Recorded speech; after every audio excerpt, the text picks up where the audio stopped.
Alright, welcome to part one of our collage tutorial video here.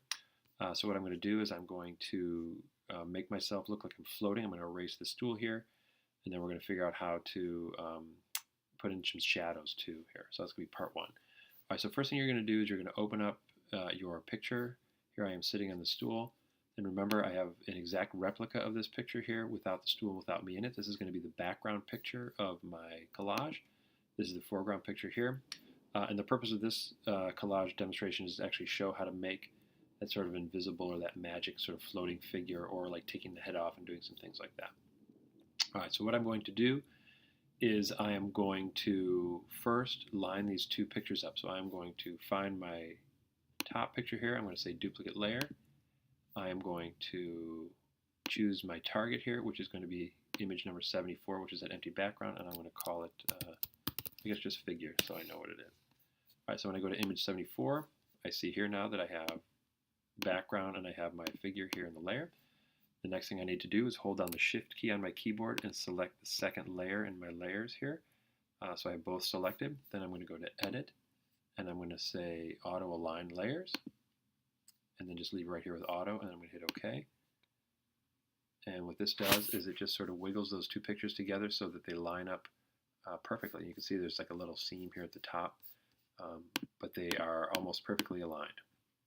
Now the problem that I'm going to have with these two pictures that you are not, because you're going to take great pictures, is that I did not put my camera on manual when I took the pictures, so that the exposure of the two pictures is slightly different. So when you go ahead and take your pictures, you just want to make sure that your camera's on a tripod and that your camera is set to the M, which is manual, and then also your focus is set to manual as well, so that the camera will take the exact same picture instead of a slightly different picture here. All right, so that was easy. So the next thing I do is I go ahead and just click on the top layer here. I don't want both, I just want the top one. And then I'm going to go to my layer mask. I put a layer mask on here, which is this white rectangle with a gray dot. Then I just go to my paintbrush. I make sure that paint is black is in the foreground. If I want to click on this little guy here and then flip-flop here, that'll default that. I make sure that my mode is normal. On my opacity, I'm going to turn it up to 100% for now. My flow is 100%, and the size of my brush. My hardness, I'm going to go, I don't know, like 75% or 78% here. And then I'm just going to start painting this out, which is my stool. And then what's happening here is I'm actually just erasing the stool from this first top layer, and I'm allowing the bottom layer to sort of show through. All right. The parentheses, remember, is a shortcut to making a smaller brush here without having to go back to the brush menu. Paint that leg out, all sorts of things here. All right, and then you can Command plus and zoom in. Let's trim this down here a little bit, make this brush smaller. Get inside here. All right, let's get out here and get this cleaner. And remember, you can always go in, like this is just a layer mask here, right? I can always go in and clean up my layer mask. Oops. Here we go. I can clean up my layer mask by clicking on the layer mask itself here, and I can double click on it, and it opens up my special masking layer here. Remember, I can use any of my tools here. If I go to View and I say Overlay, this is a layer mask here. I can use my painting layer here, and I can paint back and forth.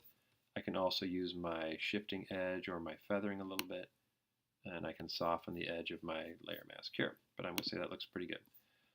And then here I can see this line. You won't see that line if your exposures are closer together, but because I have that line here, what I'm going to do is I'm going to make my brush a little bigger. And I'm also going to soften the edge of my brush. So my paintbrush, I'm going to go here. I'm going to say hardness is at 0%, and I'm going to turn my opacity maybe down to like 74%. And I'm just going to lightly brush in the edge of that seam.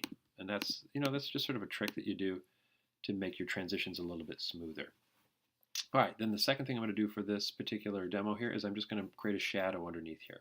So what I'm going to do is I'm going to click on the figure here, and I'm going to make sure that I have the figure selected, right?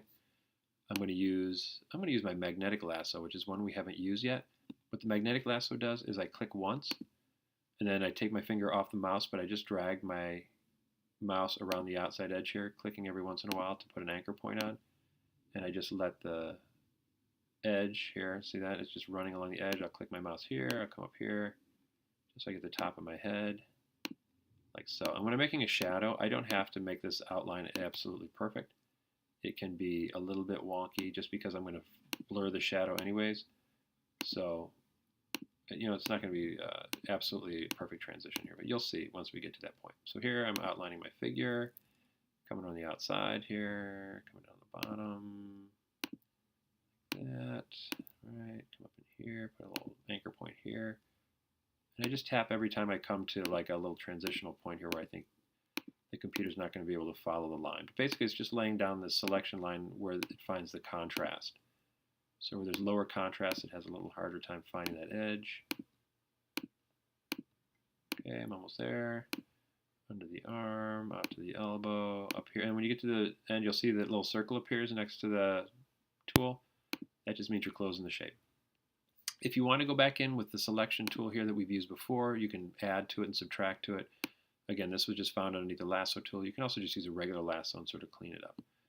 But for what I'm doing here, I think this looks just fine. All right. So I have my selection here. I'm going to go to New Layer, which is right next to the garbage can, and I just have this layer right here. I'm going to go to Edit. I'm going to say Fill.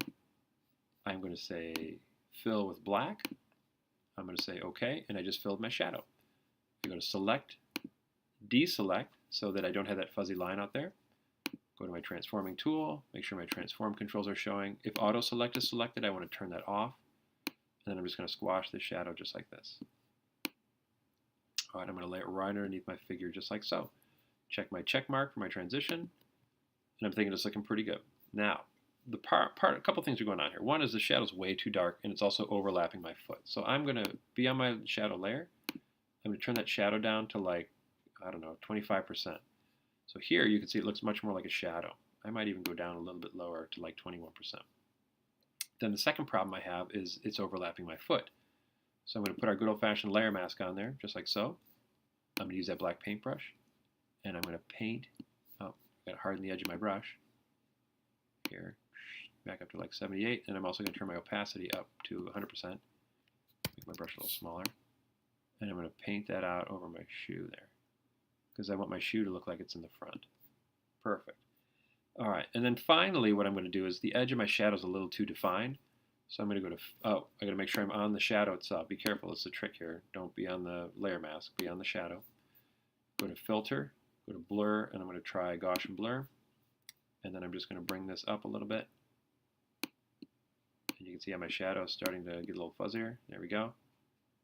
And that looks pretty good, just like that. All right, and then if I want to transform my shadow a little bit more, remember, if I click on the shadow, and I go to Edit, and I say Free Transform, and then I go to this little guy here, I can also grab parts of my shadow here, and I can sort of warp this shadow so maybe it looks like it's going up the wall a little bit more like that, right? And then this one's a little wonky here, so I'm going to bring that guy back like that, and then hit my check mark. There you go. So this way, it looks like it's sort of on the edge of the wall. All right, that's it. There's your first part of step 1.